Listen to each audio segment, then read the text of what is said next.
In today's video, I'm going to teach you how to freeze column in Notion. This is a small feature that makes a huge difference, especially when you are working with wide databases that have lots of columns. If you have ever found yourself scrolling left and right and losing track of important information, freezing a column will instantly make your workspace easier to read and manage. To get started, open the Notion page that contains the database you want to work with.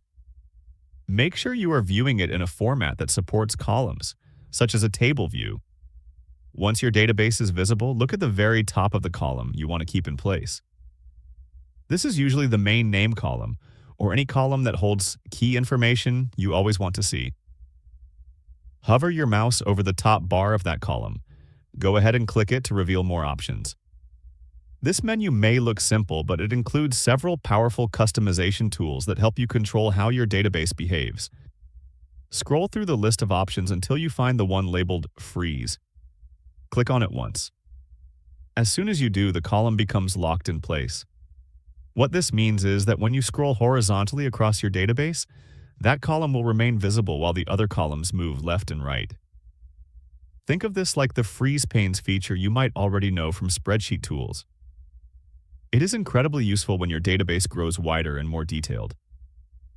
Even if you are working with dozens of columns, you will always have a clear reference point, which makes comparing data and staying oriented much easier.